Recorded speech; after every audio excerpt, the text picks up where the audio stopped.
قرآن مجید سورہ نحل آیت نمبر 125 کا کچھ حصہ میں نے تلاوت کیا ہے۔ اللہ تبارک و تعالی نے فرمایا ادعو الی سبیل ربک، لوگوں کو اپنے رب کے رستے کی طرف دعوت دو۔ امت مسلمہ کی ڈیوٹی لگا رہا ہے مالک، لوگوں کو اپنے رب کے رستے کی طرف دعوت دو، پیغام دو۔ کس طرح دو؟ بالحکمہ، حکمت کے ساتھ اللہ کی طرف بلاؤ، والموعظۃ الحسنہ، اور اچھی نصیحت کے ساتھ لوگوں کو اپنے رب کا رستہ دکھاؤ۔ یہ جو واعظ ہے، نصیحت ہے، تقریر ہے، یہ رسم نہیں ہے، یہ ایک مشن ہے۔ واعظ و نصیحت ایک عبادت ہے۔ نبی پاک سید عالم صلی اللہ علیہ وسلم نے فرمایا ہے کہ بعض تقریریں جادو ہوتی، یہ اثر آفرینی ہے، یہ پیغام ہے۔ لوگوں کو مالک کا رستہ دکھانے کے لیے اللہ خود کچھ بندوں کی ڈیوٹی لگاتا ہے، انہیں قوت استدلال اپنے فضل سے عطا فرماتا ہے، ان کے لب و لہجوں میں مٹھاس اپنی رحمت کاملہ سے عطا کرتا ہے، ان کے لفظوں کو مالک اپنے فضل سے تاثیر کا نور عطا فرماتا ہے، اور ان لوگوں کے ذمے یہ کام لگایا جاتا ہے۔ میرے نبی پاک سید عالم صلی اللہ علیہ وسلم خود خطبہ ارشاد فرماتے تھے، اور صحابہ کرام علیہم رضوان فرماتے محبوب کے میٹھے جملوں اور پختہ باتوں کا یہ حال ہوتا تھا کہ حضور جب قیامت کا ذکر کرتے تھے تو لگتا تھا یہاں سے اٹھیں گے تو قیامت آ جائے گی،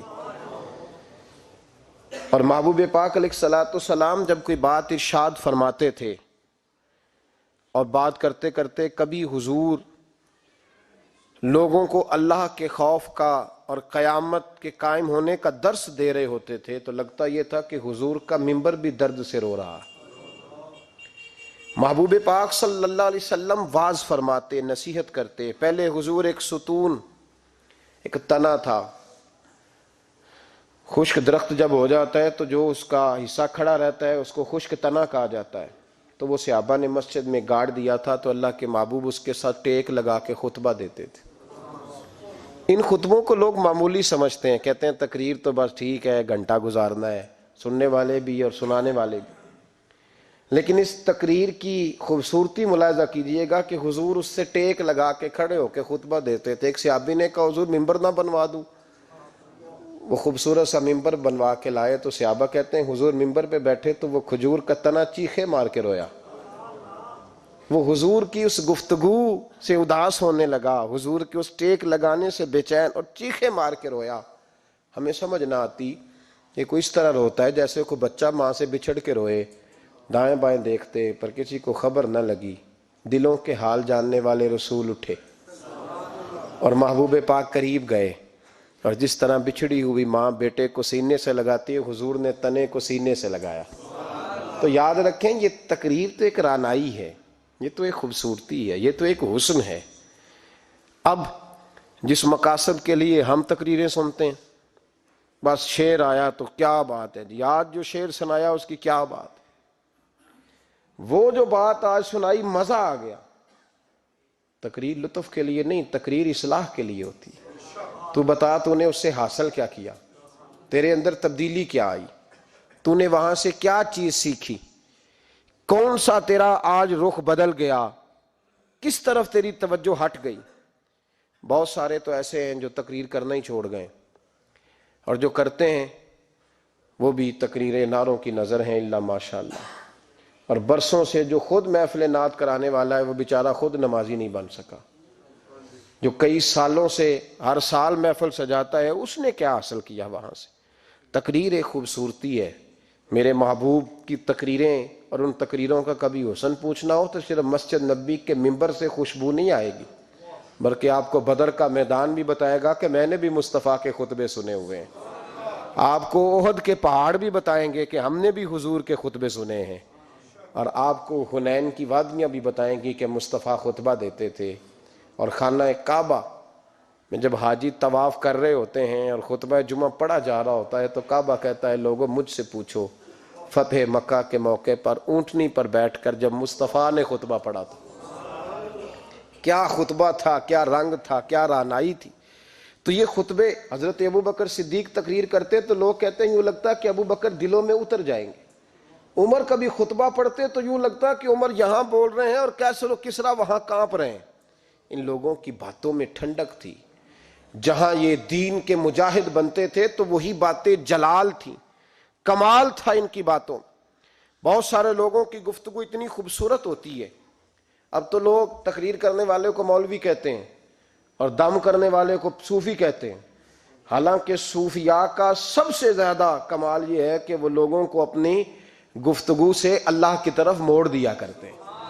اصل صوفی وہ ہوتا ہے. آج جس با کمال صوفی کا ہم ذکر کرنے جا رہے ہیں، حضور غوث پاک، محبوب سبحانی، قندیل نورانی، شہباز لامکانی، شیخ سید عبد القادر جیلانی.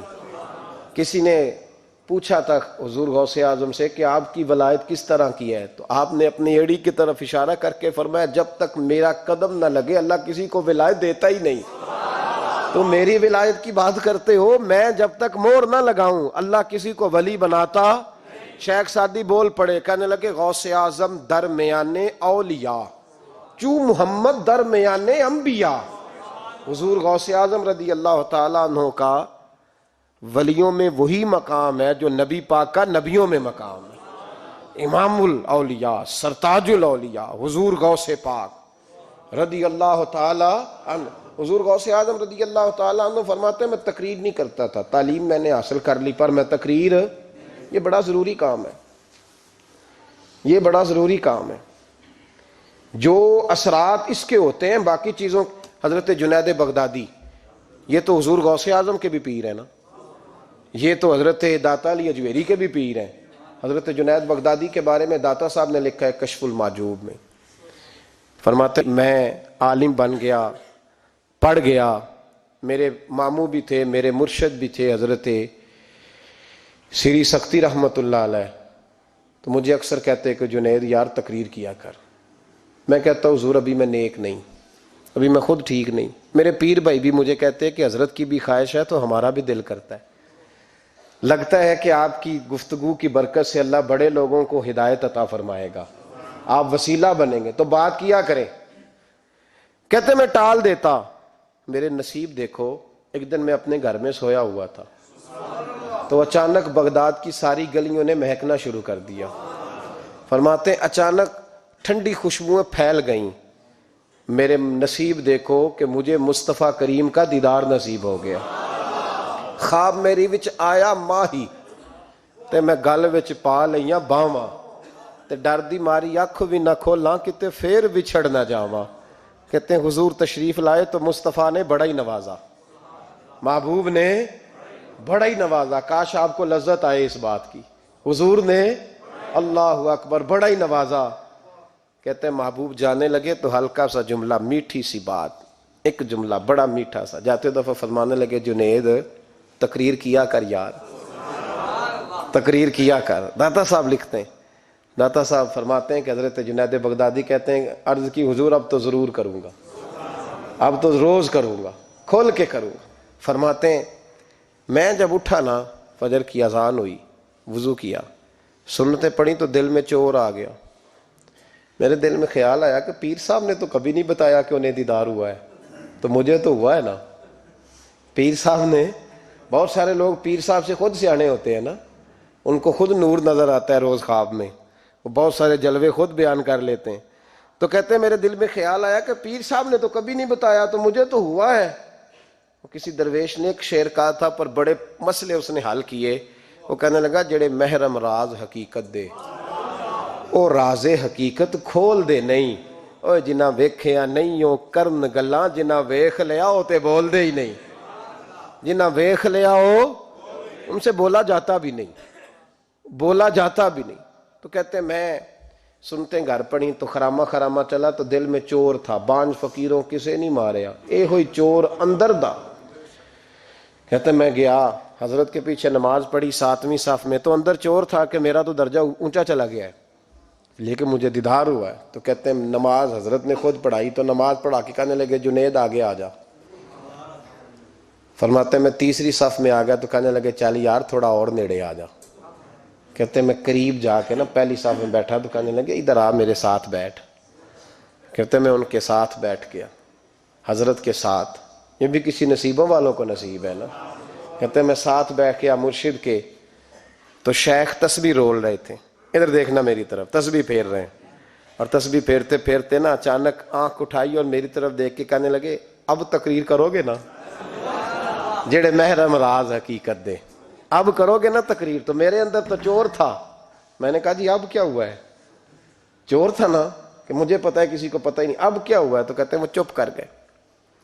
چند منٹ کے وقفے کے بعد پھر فرمانے لگے اب کرو گے نا تقریر. کہتے ہیں اندر چور بیٹھا تھا. میں نے کہا حضور ہوا کیا ہے بتائیں تو صحیح. کہتے ہیں انہوں نے تسبیح چھوڑی, جبہ سمیٹا اور چہرہ میری طرف پھیرا, اور میں نے ان کی آنکھوں میں جو روشنی آج دیکھی پہلے کبھی نہیں دیکھی تھی. لب و لہجے میں جو جلال آج دیکھا وہ کبھی نہیں دیکھا تھا. فرماتے ہیں حضرت بولے نظر تو وہ ظالم نظر ہے, اٹھے تو بیڑا ہی پار کر دے, گرے تو خانہ خراب کر دے. فرماتے ہیں میں نے حضرت کا جلال دیکھا اور میری طرف دیکھ کے فرمانے لگے جنید کل جو رات گزری ہے مجھے خواب میں اپنے رب کا دیدار ہوا تھا. تو مالک نے پوچھا کہ سری کوئی بات بتا. تو میں نے عرض کی مولا ایک کی مرید تیار کیا ہے وہ بھی تقریر نہیں کرتا, کبھی تیرے حبیب کا ادھر کا پھیرا ہو تو ذرا جنید کو اشارہ کر جائے تو چلو میرا بھی کام بن جائے گا, لوگوں کا بھی نفع ہوگا. کہتے ہیں حضرت جنید بغدادی کہ میری چیخ نکلی, اللہ اکبر کہا تو میرے کپڑے پھٹ گئے. بغداد کی وہ مسجد ساری رونے لگی. کہتے میں قدموں میں گرا اور میں نے کہا محبوبہ مجھے معاف کر دے, مجھے تو آج پتہ چلا ہے کہ میرے اوپر مصطفیٰ بھی کرم فرمائے تو تیری دعاؤں کی برکت سے فرماتے. تقریر اتنا ضروری کام ہے کہ محبوب خود فرماتے ہیں جنید تقریر کیا کر بات یار, لوگوں کو فائدہ ہوگا. حضور غوث اعظم رضی اللہ تعالیٰ عنہ فرماتے میں تقریر نہیں کرتا تھا, تعلیم مکمل کر لی بات نہیں کرتا تھا. میں کہتا تھا میں کیسے لوگوں کے سامنے واز کروں. کہتے ہیں مجھے خواب میں مصطفیٰ کریم کا دیدار نصیب ہوا. محبوب نے فرمایا عبد القادر بات کیوں نہیں کرتے؟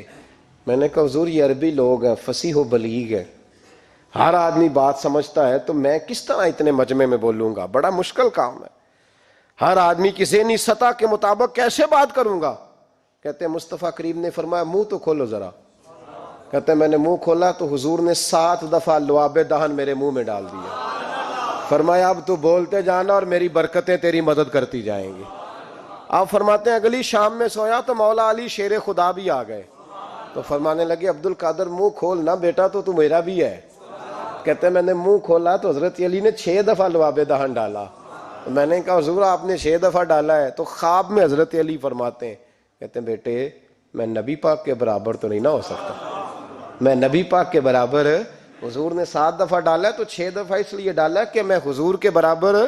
صحابہ تو خواب میں بھی آ کے کہتے ہیں ہم نبی کے برابر نہیں, تو کیسے نبی کے برابر بن گیا؟ وہ تو خواب میں بھی آ کے کہتے ہیں کہ ہم حضور کے برابر, تو زندگی میں دعوے کرتا پھرتا ہے. حضور غوث اعظم فرماتے ہیں بس پھر چھوٹی سی مسجد اور اس میں نے تقریر شروع کی. میں اکیلا ہی چلا تھا جانب منزل مگر, پھر لوگ ملتے ہی گئے, پھر کارواں بنتا گیا. فرماتے ہیں چھوٹی سی مسجد, پھر مسجد بڑی ہوئی, پھر مجمع بڑھ گیا. فرماتے ہیں پھر جامع مسجد, پھر مجمع وہاں بھی کم پڑ گیا. پھر بغداد کی عیدگاہ وہ بھی بھر گئی تو صحرا میں جا کے خیمے لگ گئے. کہتے ہیں تقریر ہوتی تو ہزاروں کا مجمع, ہزاروں کا. ملا علی قاری کہتے ہیں غوث اعظم کے اجتماع میں 70 ہزار لوگ شریک ہوتے تھے.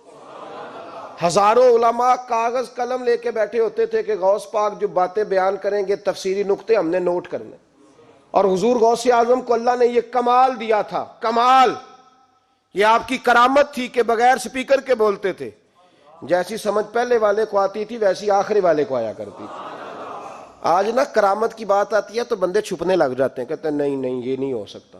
بڑا مدافعانہ سا عمل, بڑا شرمندہ سا لب و لہجہ. جی وہ غوث پاک, ایک دن ایک صاحب کرامت بیان کر رہے تھے تو بڑے جھجک کے حضور غوث اعظم, میں نے کہا تو بیٹھ مجھے بیان کرنے دے, تو ڈر رہا ہے کرامت سے ڈر رہا ہے, مجھے بیان کرنے دے, میں بیان کرتا ہوں, مجھے بیان کرنے دے. ملا علی قاری علیہ رحمہ نے لکھا ہے، دیگر بہت سارے لوگوں نے لکھا ہے، غوث اعظم خطبہ دے رہے تھے، تقریر کر رہے تھے، اچانک ہاتھ آگے بڑھایا تو یہاں تک ہاتھ بھیگ گیا غوث اعظم کا۔ ہاں کھول کے دیکھے، کھول کے بات کر رہا ہوں، ہاتھ یہاں تک بھیگ گیا۔ مرید کہتے ہیں ہم نے پوچھا حضور پانی بھی کوئی نہیں، ہاتھ بھیگ گیا۔ میں چپ کر کے سبق پڑھو، شاگردوں کو پڑھا رہے ہیں، چپ کر کے سبق پڑھو۔ تھوڑی دیر گزری، چند گھنٹے تو ایک قافلہ آ گیا، سارے لوگ پانی میں بھیگے ہوئے ہیں، حضور غوث اعظم کے سامنے کھڑے ہوئے، کہا حضور آپ نے بڑی کرم نوازی فرمائی، بڑی کرم نوازی۔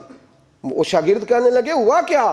تو وہ لوگ کہنے لگے کشتی میں بیٹھے تھے تو کشتی ڈوبنے لگی، ہم نے کہا یا شیخ عبد القادر جیلانی، خدا کے فضل سے ہم پر ہے سایہ غوث اعظم کا، ہمیں دونوں جہاں میں ہے سہارا غوث اعظم کا۔ کہتے ہیں حضور غوث اعظم نے وہاں بیٹھے ہاتھ لگایا اور ڈوبتی کشتی کو باہر نکال لیا، اور ڈرنے لگے، کہنے لگے جناب یہ کرامت لوگ نہیں مانیں گے۔ تو میں کہا جنہیں نہیں مننا نہ مننے، ان کے کانوں کے نا پیچھے خارش ہوتی ہے جب اس طرح کی ولیوں کی بات بتائی جائے۔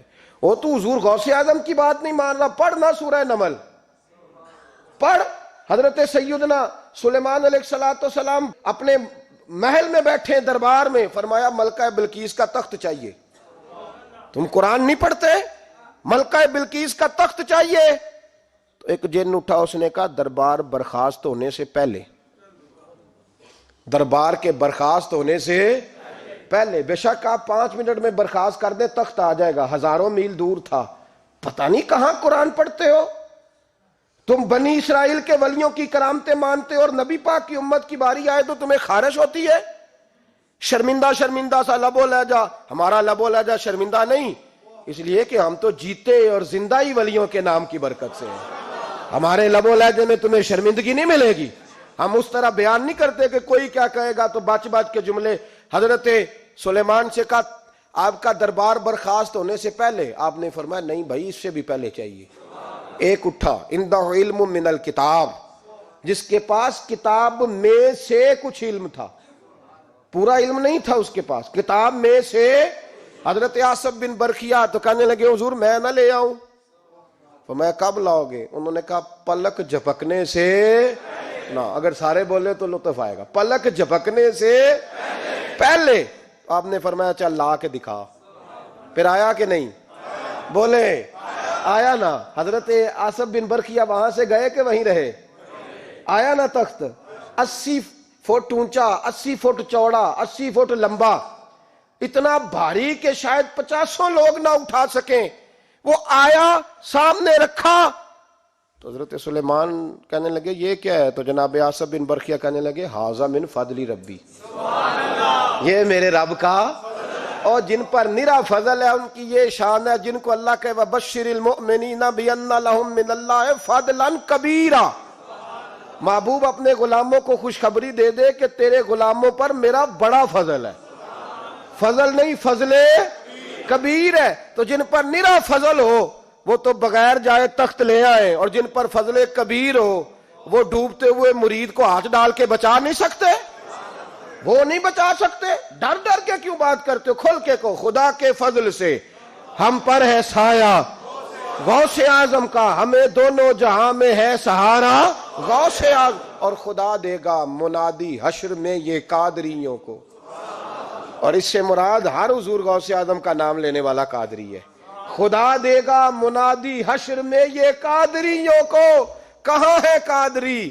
کر لے نظارہ غوث اعظم کا، کہاں ہے قادری؟ کر لے نظارہ غوث اعظم کا رضی اللہ تعالی عنہ۔ اور جمیل قادری 100 جان سے ہو قربان مرشد پر، یہ اعلیٰ حضرت کے خلیفہ تھے جنہوں نے لکھا ہے، کہتے ہیں جمیل قادری 100 جان سے ہو قربان مرشد پر، بنایا جس نے مجھ جیسے کو بندہ غوث اعظم کا، بنایا جس نے مجھ جیسے کو بندہ غوث اعظم کا۔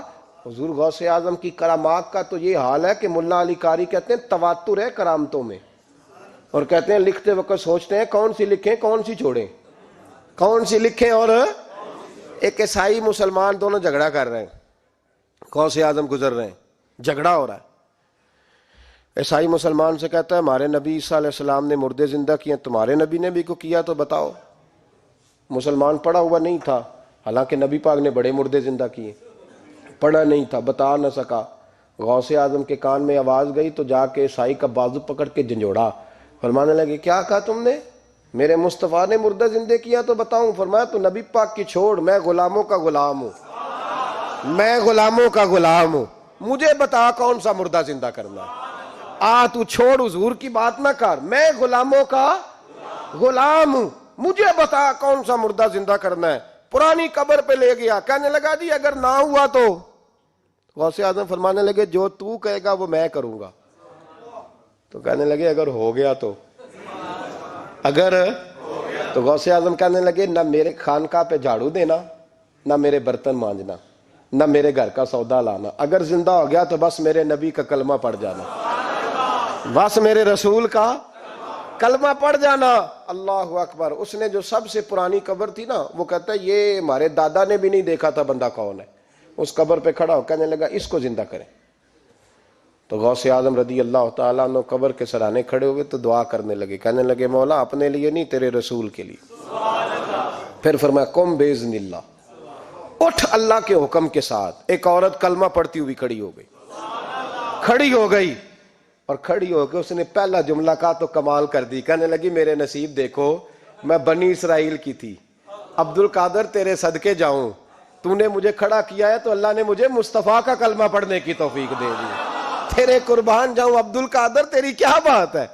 اب وہ بندہ دوڑ دوڑ کے غوث اعظم کے قدموں میں آیا، فرمانے لگے نا کلمہ میرے مصطفیٰ کا پڑھنا ہے، حضور کا غلام بننا ہے۔ او بھائیو، حضرت شیخ عبد القادر جیلانی، حضور غوث اعظم رضی اللہ تعالیٰ عنہ، معمولی بات نہ سمجھنا، حضور غوث اعظم رضی اللہ تعالیٰ عنہ فرماتے ہیں میں قدم نہ لگاؤں تو اللہ ولایت ہی نہ دے، میں قدم نہ لگاؤں تو اللہ ولایت نہ دے۔ ایک آدمی سے حضور غوث پاک ناراض ہو گئے، ایک شخص سے، نکل جا میرے آستانے سے۔ دعا منگیا کرو سنگیو، کتے مرشد نہ رس جاوے، جنہاں دے پیر رس جاندے، وہ جیوندے بھی وہ مرے ہی رہن، چل دوڑ جا، نکل جا۔ وہ کہتا ہے میں 300 ولی کے پاس گیا ہوں، 300، ہر ایک سے کہا میرے لیے دعا کرو، تو وہ کہنے لگے جسے عبد القادر دھتکار دے اس کو کوئی سینے سے لگا سکتا؟ چل واپس چلا جا۔ آ کے قدموں میں بیٹھ گیا، کہنے لگا سونیا معاف کر دے۔ فرمانے لگے تو نے دیر کر دیا، میں تو کب سے معاف کیے بیٹھا ہوں، تو نے دیر کی آنے میں تو رسول اللہ کا غلام ہوں، اور حضور نے معاف کرنا سکھایا ہے۔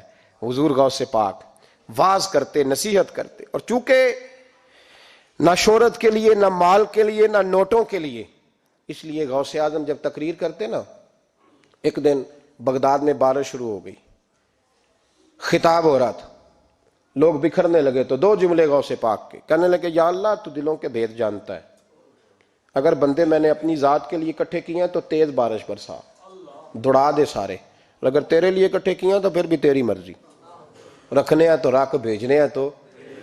حضرت یحییٰ کہتے ہیں سارے بغداد میں بارش ہوتی تھی، پر جہاں غوث اعظم کی محفل ہوتی تھی وہاں کوئی نہیں ہوتی تھی، وہاں کوئی نہیں ہوتی تھی۔ غوث اعظم تقریر کرتے، کبھی کبھی وجد آتا تھا۔ وجد کس کو کہتے ہیں؟ وجد کبھی کبھی آپ کہتے نہیں کہ میرے رونگٹے کھڑے ہو گئے، لوں کنڈے کھڑے ہو گئے، پھر کبھی کبھی کہتے ہو یار پتہ نہیں کیا ہوا، آج تو آنسو رکتے نہیں تھے، اسی کو وجد کہتے ہیں۔ اسی کو، یہ ایک کیف ہے، ایک مستی ہے جو چڑھ جاتی ہے، ہر جگہ چڑھتی، کہیں کہیں چڑھ جاتی ہے، اور کمال ہو جاتا ہے جب چڑھ جائے، پھر مزہ آ جاتا ہے۔ نہ انکار کریں اج میراں، اج موسم بڑا سہانا، مستی دا اج می برسا دے، نہیں پیاس دا کوئی ٹھکانا، تیرے کول اتر پرانا تے ساڈا درد بھی بڑا پرانا، تے میرا ہس ہس ٹال نہ سانو، اسی پیتےوں باج نہیں جانا۔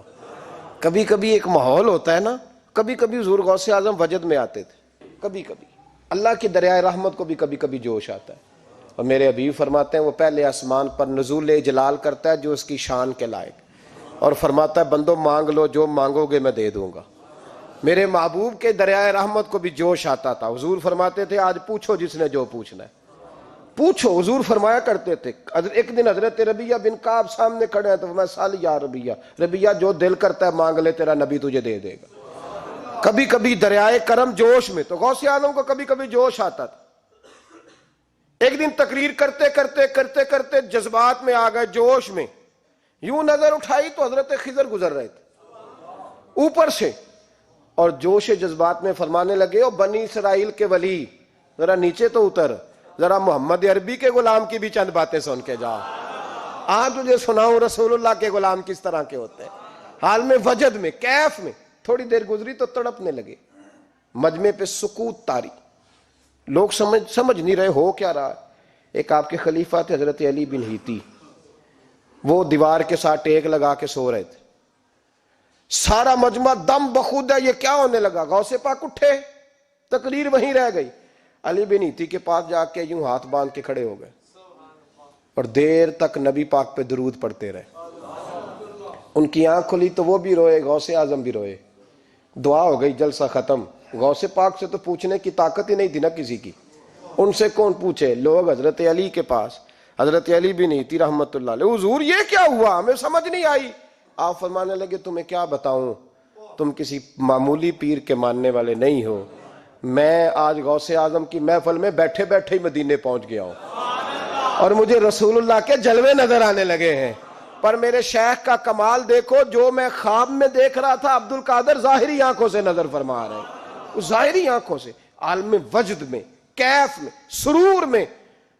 اور جب غوث اعظم تقریر کرتے تھے نا تو 50 آدمی اس کونے سے کھڑے ہوتے تھے، کہتے تھے حضور ساری زندگی گناہ کیے ہیں، اب توبہ کرتے ہیں، اب دوبارہ گناہ نہیں کریں گے۔ اس کونے سے 15 کھڑے ہوتے تھے، حضور ڈاکے ڈالے ہیں ساری عمر، اب توبہ، آپ کی بات نے دل بدل دیا ہے، اللہ نے توفیق ہدایت دے دی۔ ادھر سے 10 کھڑے ہوتے، حضور سود کا دھندا، چوری کا دھندا، آج کے بعد توبہ۔ ایک بزرگ تھے حضرت یحییٰ بن نجا ان کا نام تھا، وہ کہتے ہیں میں نے سوچا روز بندے توبہ کرتے ہیں، آج میں گنوں نہ کہ ایک محفل میں کتنے کرتے ہیں، آج گنوں نہ۔ اب تو کاؤنٹنگ کے مختلف ذرائع ہیں نا، کیلکولیٹر ہے، باقی چیزیں۔ اس زمانے میں یہاں گٹھلیاں ہوتی تھی کھجور کی، بندے کوئی چیز گننی ہوتی تو گٹھلی ڈالتے، یا لوگ دھاگا لے جاتے تھے، ہر دھاگے پہ گرا لگاتے تھے، ایک گرا دوسری گرا، وہ کہتے ہیں میں نے نا اپنے پلو کے چادر کے نیچے دھاگا چھپا لیا۔ ایک بندہ توبہ کرنے اٹھا تو ایک گرا ڈال دی، دوسرا اٹھا تو دوسری گرا ڈال دی، تیسرا اٹھا تو تیسری۔ کہتے ہیں اچانک بندے زیادہ ہو گئے، اب میری سپیڈ ہی بڑی کم تھی، میں کوشش بڑی کرتا پر بندے زیادہ۔ کہتے ہیں بڑی کوشش کی پر میں پورا ہی نہ ہوں۔ کہتے ہیں جب میں تھک گیا نا اور تھوڑا سا میرا سانس بھی پھولنے لگا، پریشان بھی ہوا، تو غوث پاک نے میری طرف دیکھا اور دیکھ کے مسکرائے، اور مسکرا کے فرمانے لگے یحییٰ میں دلوں کی گرے کھولتا جا رہا ہوں، تو بند کرتا جا رہا ہے، میں گرا کھول رہا ہوں، تو گرے لگا رہا ہے، اور چھوڑ دے یار، تجھ سے نہیں گنا جائے گا۔ یہ عبد القادر کی وجہ سے توبہ نہیں کر رہے، خدا کے فضل کی وجہ سے کر رہے، اور اللہ کا فضل گنا جا سکتا نہیں، شمار کیا جا سکتا۔ فرمایا نہ کر۔ آپ نے 40 سال لوگوں کو تبلیغ فرمائی، ہزاروں یہودیوں نے کلمہ پڑھا، لاکھوں نے۔ عیسائیوں کا بڑا عالم تھا، وہ کہتا ہے میں پوری انجیل پڑھتا تھا، جتنے نسخے تھے سب مجھے یاد تھے، لیکن میں متاثر ہو گیا اسلام سے۔ یمن کا رہنے والا تھا، میں نے ایک ٹھان لی اس کے ہاتھ پہ کلمہ پڑھنا ہے جو اس وقت نبی پاک کی امت میں سب سے زیادہ شان والا ہو۔ کہتے ہیں میں سویا تو خواب میں جناب عیسیٰ کا دیدار ہوا، اور مجھے کہنے لگے تلاش کرنے کی ضرورت ہی کوئی نہیں، بغداد چلا جا۔ بغداد حضور غوث پاک کی بارگاہ میں فرمانے لگے اس وقت نبی پاک کی امت میں سب سے زیادہ شان اللہ نے حضور غوث اعظم کو عطا فرمائی، شیخ عبد القادر جیلانی رضی اللہ تعالیٰ، غوث پاک۔ ہم کوئی دیوانے لوگ نہیں، یا ہمیں شعور نہیں، یا ہمیں عقل نہیں، ساری زندگی کھل کے جس چیز کا زیادہ تعارف کرایا وہ غوث اعظم کی نسبت ہے۔ اب تو ہمارے ہاں پیری مریدی کا رواج ہی نہیں نا۔ حضرت باعزید بستامی فرماتے تھے میں اس مولوی کے پیچھے نماز نہیں پڑھتا جو کسی کا مرید نہ ہو، جس کا اپنا پیشوا کوئی نہیں وہ میری پیشوائی کیسے کرے گا۔ حضرت مخدوم اشرف جہانگیر سمنانی فرمایا کرتے تھے میں تو اس دکاندار سے سودا نہیں لیتا جو کسی کا مرید نہ ہو، اس لیے کہ جس نے تربیت ہی نہیں لی، جس کے اندر درد ہی نہیں، روحانیت ہی نہیں، اس کا پیشوا ہی کوئی نہیں، کس طرح اب تو ماحول نہیں نہ رہا۔ لیکن یاد رکھو یہ نسبت اتنی تگڑی ہے، اتنی تگڑی کہ ہمارے صوفیاء نے ساری زندگی غوث اعظم کا غلام کہلانے میں فخر محسوس کیا ہے۔ کیا رشتہ داری تھی اعلیٰ حضرت بریلوی کی ان سے، کیا تعلق تھا پیر میر علی شاہ صاحب کا ان کے، کیا ان کا، لیکن ان لوگوں نے ساری زندگی کھل کے غوث اعظم کے تذکرے کیے. کیوں؟ غوث اعظم نے 40 سال عشاء میں وضو کیا اور فجر تک اللہ کی عبادت کی. فرماتے ہیں میرے مالک نے کہا عبد القادر کچھ مانگ لے. نہ اپنے لیے مانگا نہ اولاد کے لیے. کہنے لگے مولا قیامت تک جو میرا نام لے نا اسے بغیر توبہ کے مرنے نہ دینا، مرنے لگے تو توبہ کی توفیق دے دینا. فرماتے ہیں میرے مالک نے وعدہ کیا ہے جو میرا ماننے والا ہوگا بغیر توبہ کے نہیں مرے گا. اور حضور غوث پاک رضی اللہ تعالیٰ عنہ فرماتے میں تو قیامت میں بھی اتنی دیر جنت میں نہیں جاؤں گا جب تک سارے مرید نہ ساتھ چلے جائیں. میں نے جانا نہیں، کھڑا ہو جاؤں گا، عرض کروں گا مولا بھیج. میں نے کہا یہاں بھی لوگ ڈر جاتے ہیں، یہ کیسے ہو سکتا ہے؟ اور بھائی پڑھو نا مشکاہ شریف. میرے نبی پاک علیہ السلام نے فرمایا ایک بندے نے ایک اللہ کے بندے کو پانی پلایا تھا، قیامت کے دن اللہ اس کی برکت سے اس گناہگار کو جنت عطا کر دے گا. اور حضور نے فرمایا بخاری میں المرء مع من احبا، جو جس سے محبت کرے گا قیامت میں اسی کے ساتھ اٹھایا جائے گا. تو ساری زندگی قادری کہلائے، ساری زندگی غوث اعظم کا غلام کہلائے، ساری زندگی خواجہ اجمیر کا نوکر کہلائے، ساری زندگی شاہ نقش بند کا غلام کہلائے، ساری زندگی شیخ شہاب الدین سہروردی کا اپنے آپ کو منسوب کرے اور دنیا سے جائے تو ایسے چلا جائے. میرے نبی نے نص بیان کر دیا جو جس سے پیار کرے گا اسی کے ساتھ جائے گا، اسی کے. خدا کے فضل سے ہم پر ہے سایہ غوث اعظم کا، ہمیں دونوں جہاں میں ہے سہارا غوث اعظم. اور سنو میرے بھائی اس بات کو یاد رکھنا، ان نسبتوں کی بڑی توقیر ہے اللہ کی نظر میں، ان نسبتوں کی بڑی. امام محمد ایک بزرگ گزرے ہیں، لطف کی باتیں چھیڑ دی ہیں میں نے، آج مضمون لطف کا ہے نا. امام محمد حضرت امام اعظم کے شاگرد ہیں. ان کے پاس ایک بندہ آیا، کہنے لگا حضرت صاحب مسئلہ پوچھنا ہے. فقہ کے امام تھے. کہا پوچھو مسئلہ. وہ کہنے لگا حضور میں منڈی گیا تھا تو ایک ٹوکری لایا ہوں. کیا ہم کیا کہتے ہیں، پیٹی کہتے ہیں کریٹ کہتے ہیں؟ دونوں کہتے ہیں. تو کہتے وہ میں ایک پیٹی لایا ہوں، ایک ٹوکری سیب کی بھری ہوئی. حضور اب میں نے کھول لیا تو آدھے صحیح ہیں آدھے خراب ہیں، آدھے ٹھیک ہیں آدھے خراب ہیں. تو میرے لیے فتویٰ کیا ہے، صحیح رکھ کے باقی واپس کر دوں؟ تو امام محمد فرمانے لگے نہیں، شریعت کہتی ہے یا سارے رکھ یا سارے واپس کر. یہ کہے تو رونے بھی لگ گئے ساتھ ہی.